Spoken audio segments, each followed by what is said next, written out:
Welcome to the Airmen Helping Airmen podcast. I'm your host, Khalith Wright, CEO, Air Force Aid Society. Join me as we chat with extraordinary guests, share stories, and learn how amazing people are making a difference in the lives of so many Air Force and Space Force families.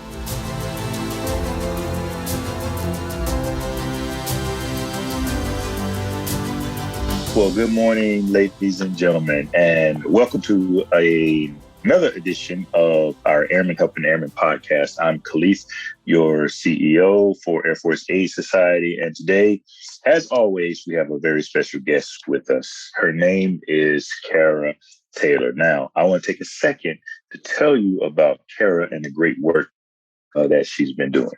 So, she is a licensed clinical social worker and a life coach. I like that. And what separates Kara from most life coaches is her extensive background in helping people make successful behavioral changes that can last a lifetime. She is a soon-to-be author. We have that in common. I'm also a soon-to-be author. She is an expert on transition coaching for military members who are separating or retiring from military service. And I quote from Kara, "I clearly believe my purpose on earth is to support women, veterans, and build a community of like-minded people, not afraid to change our thoughts, transform our lives, and begin living in abundance." End quote. Now, Kara, another thing we have in common, was in the United States Air Force for 13 years, and she held a following position. She was the director of Peak Performance Center for 3 years. She was a mental health flight commander for 3 years, and she was an ADAPT program manager for 7 years. And she left the Air Force just last year in 2021, where she successfully transitioned to business ownership. Kara Taylor Coaching. We'll talk a little bit more about her coaching business, but she holds a bachelor's degree and a master's of social work. And you can find her on all the social links to include LinkedIn, Instagram, Facebook, and YouTube. Ladies and gentlemen, Mrs. Kara Taylor. Kara, welcome to the show. Thank you so much for that warm introduction, and I'm really excited to be here today. Yeah. Thanks again for joining us.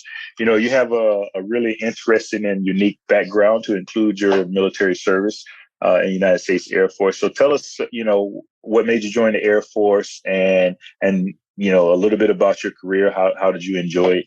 And then maybe we can transition into what made you get out of the Air Force. Okay, perfect. So I joined the Air Force in 2008, and I was really at a point in my life as a social worker. When you're working in nonprofit companies, you're not really making a lot of money, and making $30,000 with a master's degree got harder and harder the longer I tried to do it. And I felt kind of pigeonholed in my career and, quite honestly, my love life. And so one day I got an advertisement from monster.com, if you remember them, and it said a licensed clinical social worker for the United States Air Force. And I'm like, this is the time for me to go explore some new opportunities and, of course, serve, our country. Yeah. And so how was it? How was your career throughout the Air Force? Did you enjoy it? Did you get to travel? How did you find the years that you served? Overall, it was an amazing experience. I love the travel. I love the people that you get to meet along the way. My favorite duty assignment was at Spangdahlem in Germany. It was such an incredible time to be overseas and travel the world, live life. And my son was born there, so it holds a special place in my heart as well. It's not all roses and rainbows, but I would say, overall, it was a wonderful experience. Yeah. So I'm also interested in, during your time, especially during your time when you were with the ADAPT program. So ADAPT stands for alcohol, drug. Remind us again. Yes. Alcohol and drug abuse prevention and treatment program. Prevention and treatment. Yeah. So, during your time with ADAPT, during your time as a flight commander, what insights did you gain about airmen and families and the things that they go through? One of the things I would say is that you know, mental health is a hot topic in the Air Force. There's still so much stigma associated with getting help. That's one of the things that I think was hardest to swallow is I felt like we were, putting out fires a lot, people coming to us in crisis mode. And so really it was there that I learned the importance of prevention and trying to get to people before they have the ARI, before they have the suicide attempt, before they have the domestic violence incident. That was probably the biggest takeaway that I had while serving. Absolutely. And for our listeners, ARI is an alcohol-related incident that, many of our service members, well, not many, but some of our service members encounter when they're having mental health or other problems. Well, again, thank you for your service and thank you for the wonderful things that you did while you were serving. But let's transition to the wonderful things that you've been doing over the last year or so since you got out. No, you made a decision last year, 2021, to get out. How did you come to that decision? 13 years, that's kind of that, most people, if they get to 13 years, they decide to go all the way to 20, to get their retirement benefits. What made you get out at that point in your career? Yeah, I know that was a tough decision to make for sure at 13 years. One thing I may not have shared with you all is that I'm actually still a reservist. So I haven't completely given up my military retirement, but really I had started receiving some life coaching a couple of years prior and really starting to explore like what makes my heart go pitter patter. And it was really this coaching model that I really enjoy. I still get to help people like I do in therapy, but it's a lot more solution focused rather than problem focused. And I feel like we can really get to help people a lot sooner than later. Yeah. Yeah. You said something that, I've said to people and even to myself in a whole bunch of different ways that you should figure out your purpose, right? Find your purpose and, happiness will come. Find your purpose and paper will come. But I've never heard it the way you just mentioned it. What makes my heart go pitter patter? I like that. And so it sounds like you discovered your true purpose and then you just went for it. Right. Absolutely. I mean, it was scary to do for sure. I decided in January and by July, I was on terminal leave. So it was a really quick decision and hurry up and separate. Yeah. And I know you do some work, and we'll talk a little bit later about the work that you do with transitioning moms and spouses. But tell us about your transition. So you made this decision, and within 6 months, you were already out. How was that? Did you deal with any stressors? Did you have a smooth transition? Tell us about. I would say overall, the transition was smooth with the exception of my move. That was not a smooth transition at all. One of the most stressful things that I feel like I encountered my whole time in the military. We decided we wanted to move ourselves and try to, make some extra money with the move and doing it ourselves and hired a moving company and everything that could go wrong did go wrong. And to this day, the moving company hasn't given me everything I needed. And we still haven't been reimbursed by the Air Force for this move. So, financially, Oh, wow. that was a huge setback for us and stressor for sure. Okay. I got a few friends still in the Air Force. I'll see what I can do to light a fire under somebody to help get you guys paid. No, Yeah. But otherwise, I'd say it was smooth. Okay, good. And so, being a licensed clinical social worker and a life coach, I do a little bit of coaching myself, executive leadership coaching.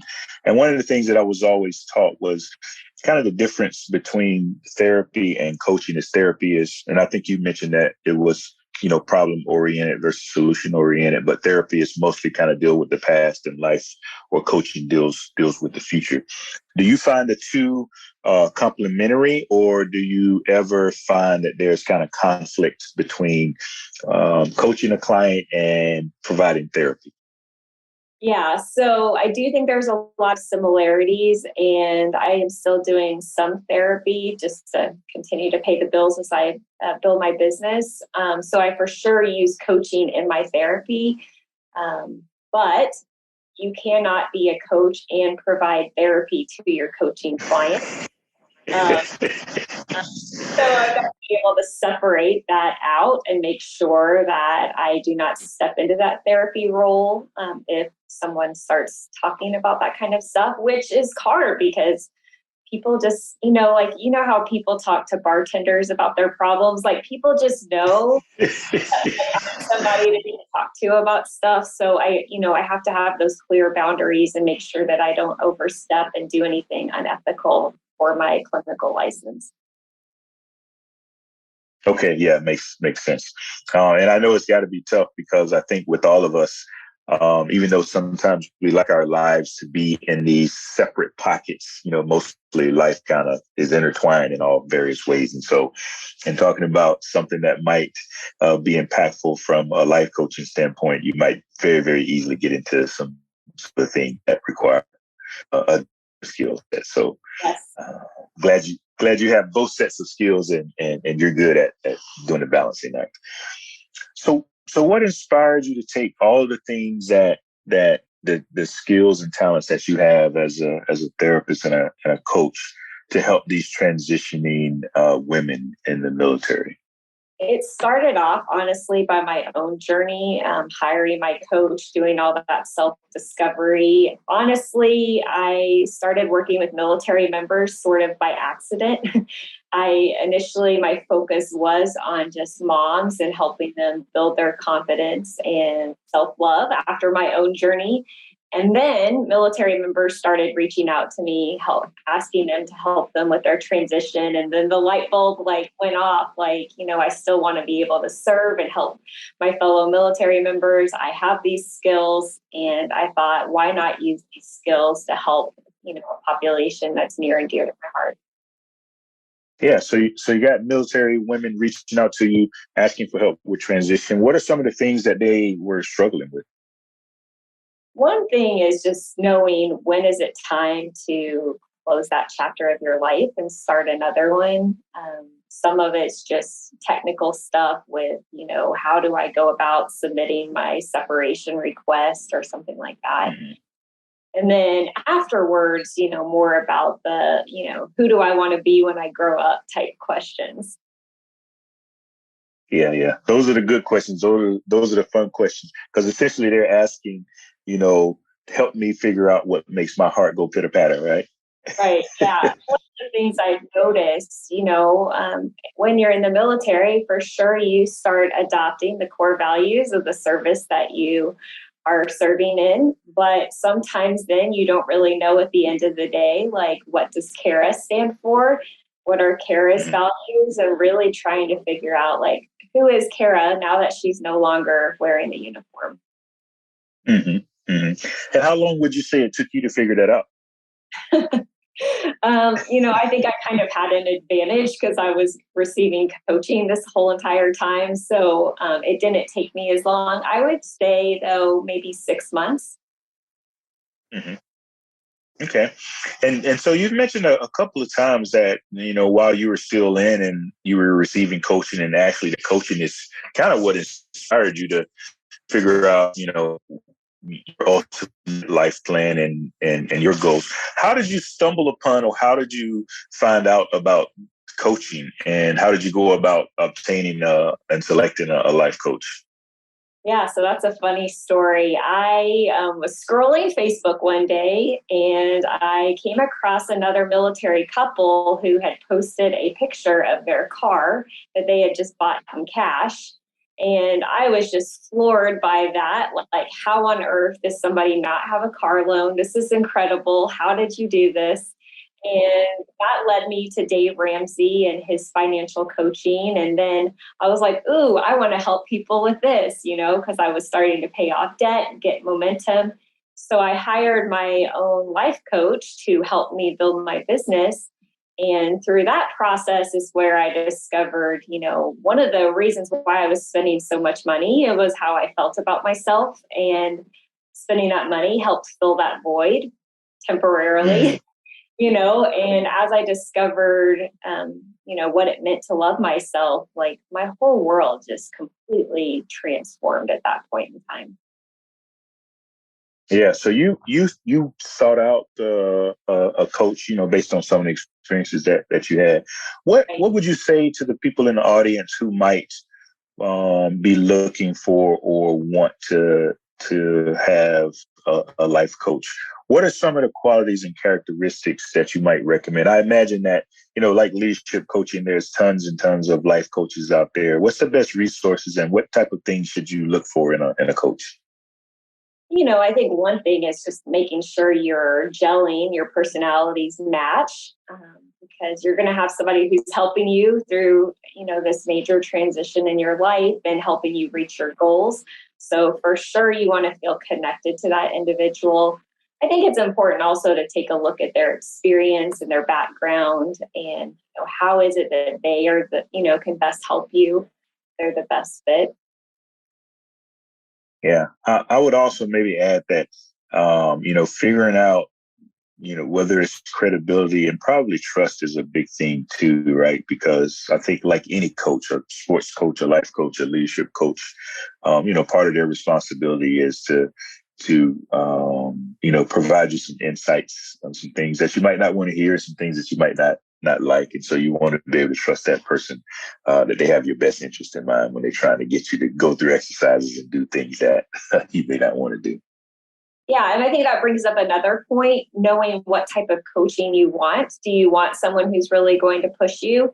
Do you want someone who's going to be a little bit less intense? I think that's important to know what it is you're looking for and that you find a coach that matches that need. Yeah. So which one of those coaches are you? I like to, I will give people what they want for sure, but I do tend to gravitate towards pushing people. Okay. Yeah. Yeah. I need that. I might have to call you later. Yeah. Become my life coach. Yeah. I like to Yeah. be so. Good. So tell us about when you use the term ultimate life plan. What does that mean? So I developed a 5-pillar system, but ultimately the ultimate life plan is about helping people reach their goals and dreams, living that life that they always dreamed of, having that freedom, fulfillment, abundance. The 5 pillars that I created for this program are to work on habits and mindset, building your tribe and building that social connectedness, also discovering your passion. So that goes in line with who is it that I want to be when I grow up. And then ultimately having that self-love and confidence where you can go out and do, all the things that you want to do and not have fear paralyze you. Okay. And how would you recommend someone, or what are the keys to creating this ultimate life plan, particularly for moms or transitioning women? You're part of the audience that you typically work with. Right. I think one of the most important things someone can do is be open to feedback. That is going to be a huge part of the process, and really motivated to go after their goals. If you're not really motivated, there's not much a coach is going to be able to help you, do. So I think that that's a critical component. That would be the biggest thing I would say. Yeah. Well, so what would you say to the person that you're coaching that just doesn't feel motivated, right? How would they go about, you know, um, developing this life plan if they just don't have the motivation for whatever reason? You've probably seen this in lots of people in your social work and your coach. Right. I think one thing I would want to differentiate, and this is the mental health provider in me, is the lack of motivation due to some kind of depression. And perhaps that depression should be, treated first. But also, we can use our motivational interviewing skills to work on people's motivation, as well as really helping people find what is your passion, what makes your heart go pitter patter, right? Because if you're doing things that you love, the motivation does tend to come more naturally. Yeah. Okay. Well, let's kind of go to transition here, or stick with transition. What have you seen as the most common struggles of people transitioning out of the military? Finances, I think, are always going to be a hot topic for people. Money troubles people all across all walks of life. And honestly, I think the important thing a military member can do to help them with their finances is to honestly start preparing for your separation or retirement. The second you walk on active duty, I think that we need to start changing our thought processes and, working towards that readiness, from day one. Because it sure is a lot easier if you're not working on it that, last 6 months before you take off your uniform. The other two things that I would say are the biggest are losing that sense of camaraderie and their purpose. And then I think that who is it that I am? Who is it that I want to be when I grow up? I've seen a lot of people struggle with that, particularly for folks that, came in when they were 17, 18 years old, and the military is all that they knew. I mean, I was 28, so I was sort of already on an established path. But, who is it now that I don't have this uniform, on?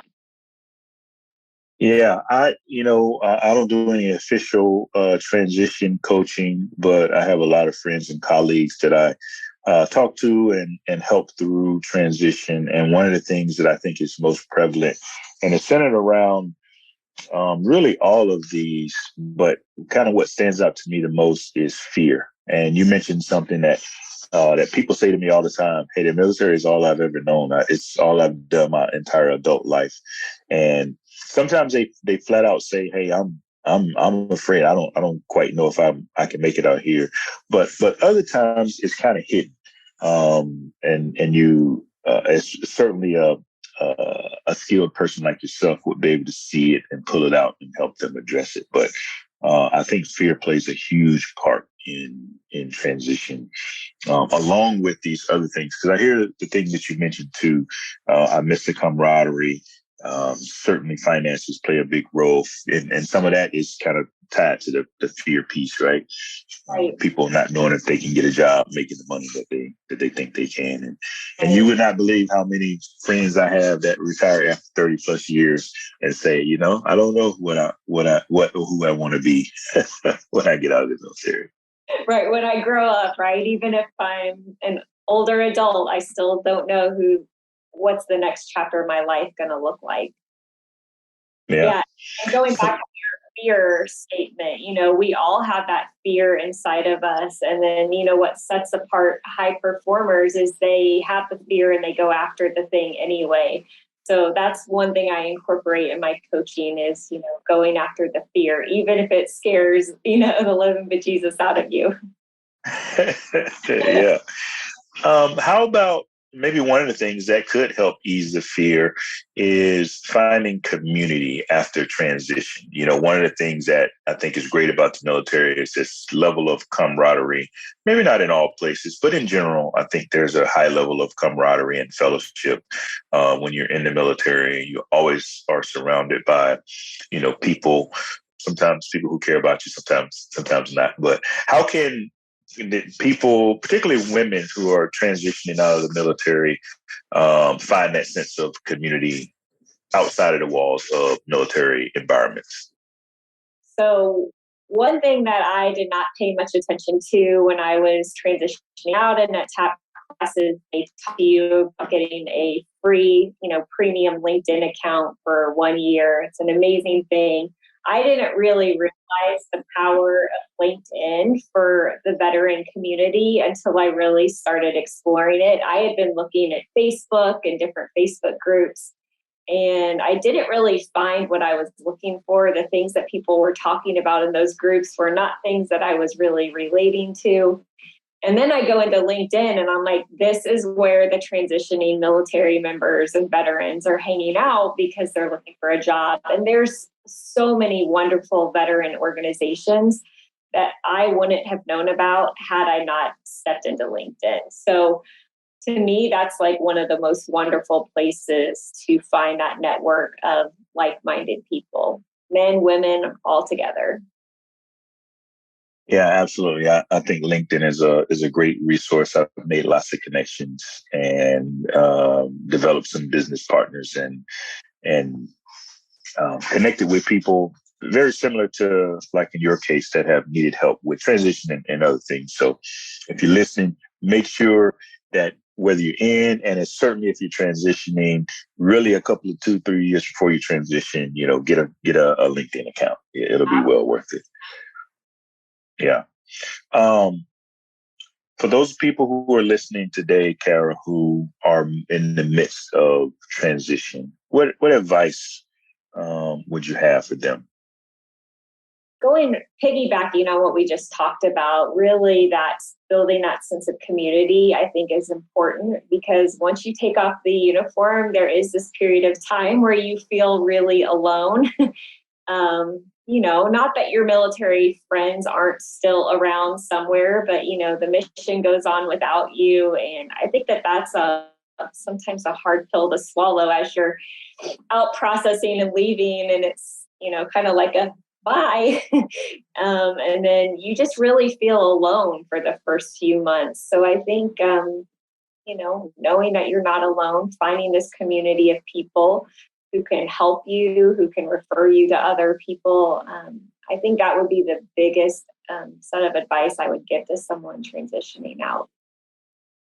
Okay. And maybe even, so I understand that on Women's Veterans Day, which I believe is the 12th of June, you're hosting a group coaching, transition group coaching event.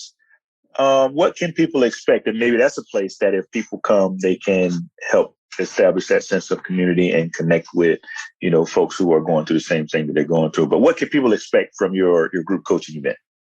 One of the things we are talking about is leveraging LinkedIn to help you meet your goals. And there's a lot I don't even know that Amanda Huffman, my partner, is going to be talking about. She's been using LinkedIn even longer than myself. We're going to work on building that sense of community for sure, letting people know that they're not alone, getting us connected. I think talking about our experiences as women veterans, the good, the bad, and the ugly. And, how do we move forward? I think are the big three takeaways that I have for the Women's Veterans Day event. Okay, well, that sounds fantastic. And I have a few of my good friends that are in the middle of transition. So I will make sure that I send them your way so they can get signed up for this event. I think it'll be great for them. All right.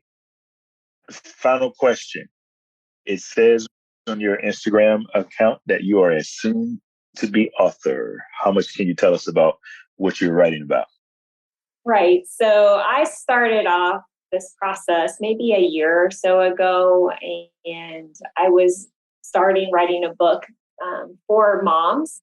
And now I have decided, as I transition to working with military members, I am switching what I'm writing about to talk about my military experiences and how I created my own ultimate life plan, and using, giving people those skills, those steps that I took, so that they, if they are interested in following a similar path, that they can do so.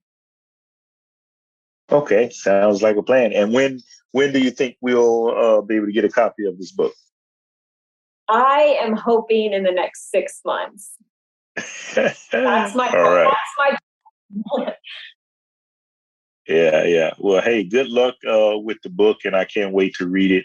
I can't wait to hear about all the great things that you continue to do from some of my friends that I'm going to recommend to you. Hopefully, maybe you get some clients, and certainly, I think you'll get a few of them in your event that will occur next week. So, any last thoughts for our audience about transition, about coaching, or anything?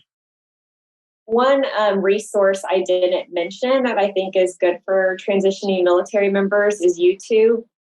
There's a lot of wonderful videos out there for transitioning military members. I also started my own channel to really just give some people some, real life tips. And I do it as I see needs. Like when I got my CAT card after I got out, just talking through the steps of, what does an IMA do to get their ID card? What do you do to set up VA healthcare?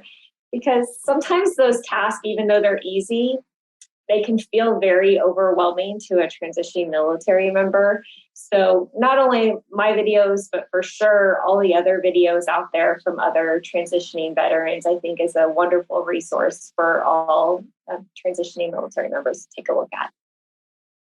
That's really good advice. I think I've learned everything that I know how to do in the last 10 years from YouTube and the last year from TikTok. So really, really, really, really good advice. Well, Kara, thank you once again for joining us today. And thank you, more importantly, for the wonderful work that you're doing in this mental health and life coaching space.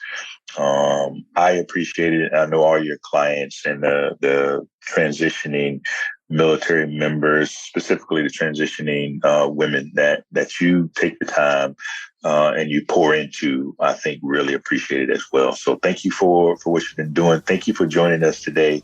And we look forward to reading your book when it comes out. Thank you. And thank you so much for having me. I had a really great time. All right. Thank you. So did I.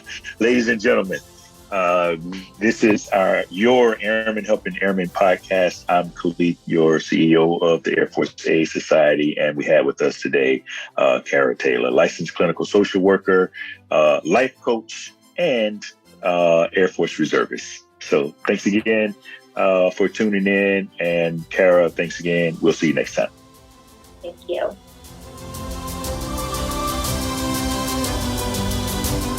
Thank you for listening to today's episode of Airmen Helping Airmen, brought to you by the Air Force Aid Society. To find out more about how we make a difference, visit afas.org. And then be sure to search for Airmen Helping in Apple Podcasts, Google Podcasts, Spotify, or anywhere else podcasts are found, and click subscribe so you don't miss any future episodes. On behalf of everyone at the Air Force Aid Society, thanks for listening and join us on social media.